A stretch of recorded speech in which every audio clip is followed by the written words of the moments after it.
नमस्कार मित्रों, astrology bye Neeraj Sharma में आपका स्वागत है, अभिनंदन है। मित्रों, आज बात करते हैं हम जो तनाव होता है, कलेश होता है, परेशानियां होती है, उनके बारे में। अगर हम पति पत्नी की बात करें, उन जब हम कुंडली मिलान करते हैं तो हम ये भी देखते हैं कि कहीं लग्नेश या लग्न कहीं किसी पापक ग्रह से पीड़ित तो नहीं है। अगर पापक ग्रह से पीड़ित है लग्न और लग्नेश, तो ये निश्चित रूप से ग्रह क्लेश का कारण बन सकता है।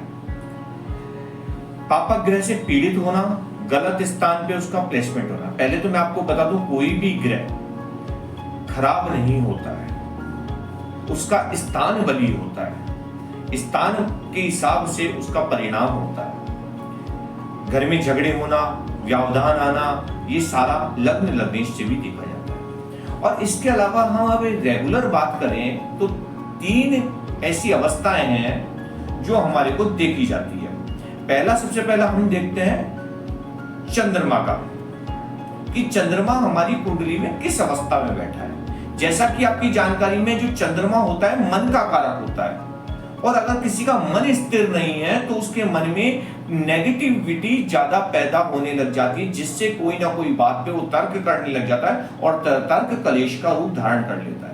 इसलिए कुंडली में अगर चंद्रमा ठीक नहीं है तो आप मान लीजिए आपके कलेश झगड़ा ये निश्चित हो सकता है।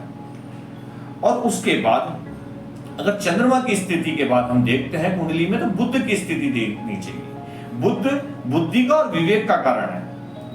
चलिए, चंद्रमा के कारण कोई कलेश चालू भी हो गया तो बुध वो स्थिति ला देता है कि बुध अगर कमजोर है तो उसका सामना नहीं कर सकता, उस परिस्थिति से निपटने की उसकी योजना जो होती है वो बनने नहीं देता। अगर चंद्रमा ठीक नहीं है, बुध ठीक है, तो वो उस परिस्थिति से निपट लेता है, परिस्थिति से अपने अनुकूल कर लेता है। और तो हम कुंडली में चंद्रमा बुध को देखते हैं कि ग्रह कलेश का वो रूप धारण कर लेते हैं, अगर सही परिस्थिति में नहीं है तो। ग्रह तो अच्छे हैं, ग्रह को मैं खराब नहीं मानता हूं। सभी ग्रह सभी की कुंडली में अच्छे होते हैं। उनके स्थान जो होते हैं, जिस स्थान पे उनका बैठना होता है या जिस ग्रह से उसकी दृष्टि पड़ती है, उसके कारण ये सारी व्यवधान और यह परेशानी आती है। और उसके बाद अगर मैं बात करूं तो मंगल ग्रह की बात करता हूं। अगर किसी के कुंडली में मंगल ग्रह नीच का है, पीड़ित है, तो ये मान लीजिए, कई बार आपने सुना होगा कोई व्यक्ति के मांगलिक दोष है, मांगलिक दोष के कारण उसकी कुंडली मांगलिक ही लड़की से शादी करनी चाहिए। उसमें क्या होता है, झगड़ा फैलता है। अब वो झगड़ा कहां जाके रिएक्शन, देखिए कोई भी प्रॉब्लम होगी तो उसका रिएक्शन कहीं ना कहीं परिवार में किसी ना किसी पक्ष में जाएगा।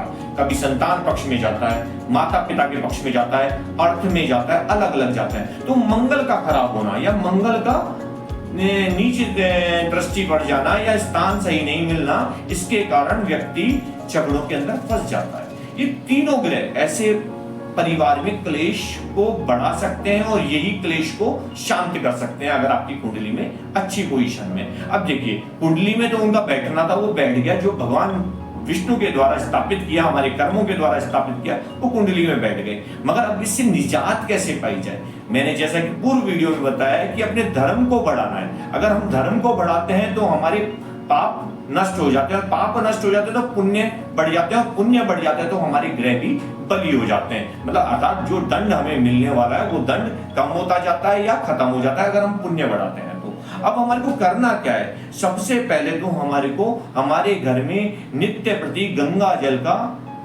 छिड़काव करना है, चारों तरफ गंगा जल को छिड़कना है, जिससे कि हमारे घर में सकारात्मक हो जाए। जैसा कि आप जानते हैं, जल चंद्रमा का कारक है और गंगा जल भगवान शिव के ऊपर चंद्रमा के साथ युक्ति बना के बैठता है, तो इसका मतलब वो बहुत आपके चंद्रमा की जो नेगेटिविटी है या उसको खत्म कर देगा।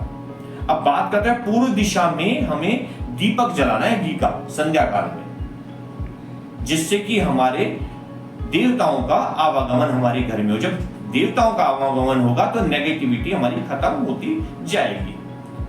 रात्रि काल में ही, संध्या काल में ही हमें कपूर लेना है। कपूर को घी में, गाय के घी में भिगो के डुबकी लगा के उसको गीला करके गाय के घी के, और उसको प्रज्वलित करना है अपने ठाकुर जी के सामने, अपना जो देवीय स्थान जो आपने बना रखा है पूजा का स्थान, वहां पे। और चौथी चीज आपको क्या करनी है? चौथी चीज आपको करनी है, आपके घर के अंदर आपको प्रत्येक दिन नमक का पोंछा लगाना है। प्रत्येक दिन, जिससे नेगेटिव ऊर्जा का नाश हो और पॉजिटिव ऊर्जा आपकी बनी रहे। मगर ध्यान रखें, गुरुवार और शुक्रवार को छोड़ के, गुरुवार और शुक्रवार को आपको नमक का पोंछा नहीं लगाना है। इसके अलावा नित्य प्रति आप अपने घर में हर क्षेत्र में नमक का पोंछा लगाएं। अगर जहां पोंछा नहीं लग सकता है तो, और आप जानते हैं हम धो सकते हैं जमीन को, तो नमक का पानी डाल के उससे धो दीजिए, जिससे नकारात्मक ऊर्जा बाहर हो जाए। और नकारात्मक ऊर्जा बाहर होगी, यह ग्रह की शांति होगी, जिससे घर में तनाव खत्म होगा। तनाव खत्म होगा, शांति का माहौल होगा। और जैसा कि मैंने बताया, जहां तनाव होता है, जहां शांति नहीं होती, जहां क्लेश होता है, वहां पे कई जगह उसका रिएक्शन होता है। कभी परिवार में रिएक्शन होता है, विभाजन हो जाते हैं, बच्चे परेशान हो जाते हैं, बच्चों की पढ़ाई में दिक्कतें आ जाती है, या फिर हम ये मान लें कि हमारे अर्थ में भी दिक्कत आ जाती है। तो इसलिए आप ये उपाय करें, हमारी चैनल को लाइक करें, शेयर करें, सब्सक्राइब करें, फॉलो करें, और सभी लोगों को ज्यादा से ज्यादा इसकी जानकारी दें, शेयर करके उनको बताएं, जिससे कि सभी के परिवार में एक सौंदर्य का माहौल, एक लक्ष्मी स्वरूपा का माहौल, एक सुख समृद्धि का माहौल बना रहे। जय श्री श्याम।